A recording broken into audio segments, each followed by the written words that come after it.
미국의 쌍둥이 적자와 달러 패권의 미래. 미국은 현재 만성적인 재정 적자와 경상수지 적자의 늪에 빠져 있습니다. 2024년 한 해 동안 미국의 경상수지 적자는 약 1조 1,300억 달러에 달했으며 이는 미국 GDP의 약 3.9%에 해당하는 수치입니다. 2025년 재정수지 적자 규모는 약 1조 9천억 달러로 GDP 대비 약 6.2%에 이릅니다. 미국은 근본적으로 소비 중심의 경제 구조를 가지고 있습니다. 특히 공화당 정부는 시장에 대한 정부 개입을 최소화한다는 명분하에 조세 감면 정책을 지속적으로 추진해 왔습니다. 레이건, 부시, 트럼프 행정부 모두 법인세 및 근로소득세를 인하하여 경제 활력을 높이겠다는 논리를 내세웠습니다. 그들은 세금을 줄이면 국민의 가처분 소득이 늘어나 소비가 증가하고 이에 따라 기업의 생산과 투자가 확대된다고 주장합니다. 그러나 세금 감면 정책이 지속되는 동안 미국의 재정 지출은 오히려 급증해 왔습니다. 수십 년간 미국은 세계 경찰의 역할을 자임하며 천문학적인 국방비를 지출해 왔습니다. 향후에도 중국과의 패권 경쟁에서 우위를 확보하기 위해 국방비 지출은 쉽게 줄어들지 않을 전망입니다. 뿐만 아니라 의료복지 지출의 증가, 금융위기 시의 구제금융 등으로 인해 연방정부의 재정 수지는 구조적으로 만성적인 적자 상태에 머물고 있습니다. 한편 미국의 쌍둥이 적자 중 또 하나의 축인 경상수지 적자는 재정적자보다 더욱 구조적인 문제를 안고 있습니다.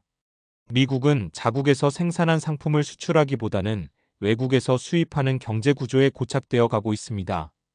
미국 정부뿐 아니라 일반 미국 국민들 또한 자신들의 수입 이상으로 소비하는 경향을 보이고 있습니다. 현 상황에서 미국이 수출하는 가장 중요한 상품은 바로 달러입니다.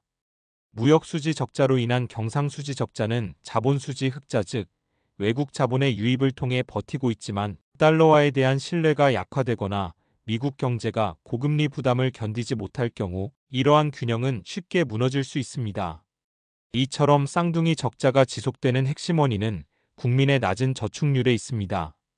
쉽게 말해 버는 돈보다 쓰는 돈이 많은 구조입니다. 미국 국민들은 부동산과 주식 시장의 급등으로 인해 자신들의 자산이 실질적으로 증가했다고 착각했고 그에 따라 소비를 늘려왔습니다. 하지만 대부분의 자산 가격 상승은 물가 상승에 기인했으며 실질 소득은 크게 변하지 않았습니다. 국민들은 저축보다는 부동산 투자나 주식 매입에 자금을 투입해왔습니다. 이는 정부 정책, 특히 공화당 정권의 경제 방향과도 밀접하게 연결되어 있습니다. 정부는 국민의 소비를 유도하는 데 앞장섰으며 이는 결국 외국 자본에 의존한 재정 및 경상수지 적자로 이어졌습니다. 미국은 지금까지 막대한 규모의 달러 표시 국채를 발행해 왔습니다. 2025년 1분기 기준 미국의 국채 총액은 약 36조 2143억 달러에 달합니다. 이제는 미국 정부 예산에서 국채이자 지급이 차지하는 비중도 결코 무시할 수 없습니다. 2024회계연도 기준 국채이자 지급액은 약 8,920억 달러이며 이는 전체 정부 지출의 약 13%에 해당합니다.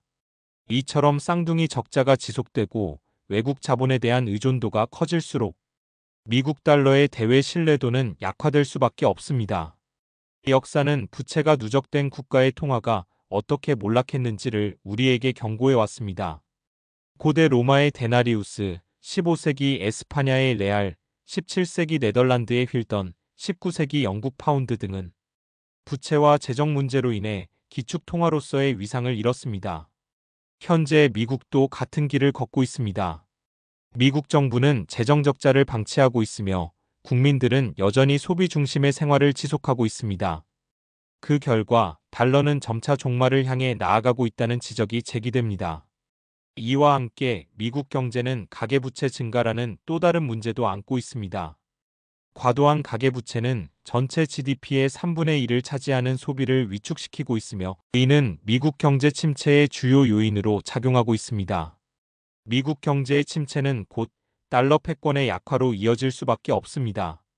기축 통화로서의 달러의 위상은 이미 흔들리고 있습니다. 2000년 기준 세계 중앙은행의 외환 보유액 중 달러 비중은 71.1%였으나 2024년 기준으로는 57.8%까지 하락하였습니다. 반면 유로화는 18.3%에서 19.8%로 소폭 증가하였고 엔화는 5.82%, 파운드화는 4.73%, 위안화는 2.18%를 기록하고 있습니다.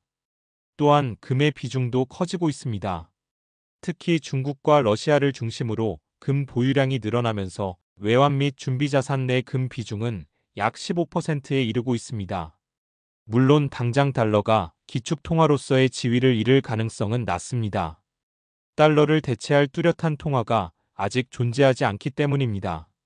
하지만 앞으로는 하나의 기축통화가 아닌 여러 통화가 공존하는 과점체제로 전환될 가능성이 높아지고 있습니다. 중국, 러시아 등 브릭스 국가들은 외환 보유고를 달러 외의 통화로 다변화하려 하고 있습니다.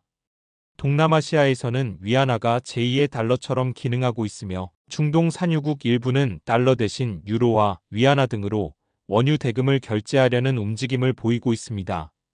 남미 국가들 역시 무역에서 자국 통화 사용을 확대하려는 시도를 계속하고 있습니다. 만약 달러와의 신뢰도가 지속적으로 약화되고 달러 가치 하락이 추세화된다면 이러한 움직임은 더욱 가속화될 것입니다. 누구도 가치가 하락하는 자산을 계속 보유하려 하지 않기 때문입니다. 조셉 스티글리츠 컬럼비아대 교수, 제프리 프랭켈 하버드대 교수 등 여러 경제학자들은 달러가 기축통화로서의 지위를 잃을 가능성에 대해 경고하고 있습니다. 2022년 기준으로는 외환 거래의 약 88%가 달러화로 이뤄지고 있어 거래 측면에서는 여전히 막강한 영향력을 유지하고 있습니다. 그러나 무역 결제 기준으로는 54% 수준에 그치고 있어 실물 거래 영역에서의 영향력은 점차 약화되고 있는 모습입니다. 달러 중심의 국제 통화 체제를 흔드는 것은 경제 논리뿐 아니라 지정학적 갈등과 정치적 압박도 주요 원인입니다. 중국과 러시아는 무역 결제에서 위안화와 루블화를 확대 적용함으로써 달러의 역할을 축소하려 하고 있습니다. 중국 측 경제학자들은 미국이 달러를 이용해 세계부를 착취해왔다고 비판하고 있으며 반면 미국 학자들은 미국이 기축통화국으로서 경상수지 적자를 감수하는 것은 일종의 천형이라고 주장하기도 합니다.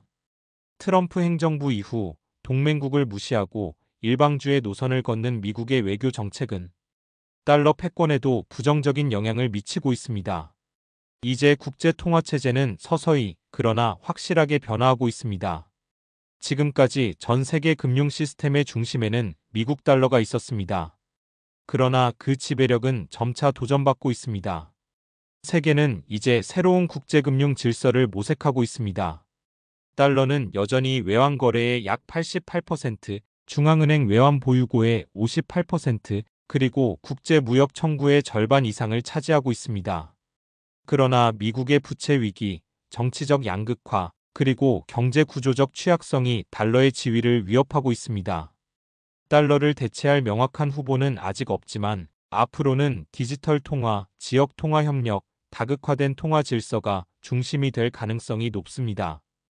달러의 패권은 유지되고 있지만 그 지배력은 더 이상 절대적이지 않습니다. 세계는 서서히 그러나 확실하게 새로운 통화 체계로 이동하고 있습니다. 속도는 느릴지 몰라도 방향은 분명합니다. 당신은 어떤 미래의 통화를 신뢰하시겠습니까?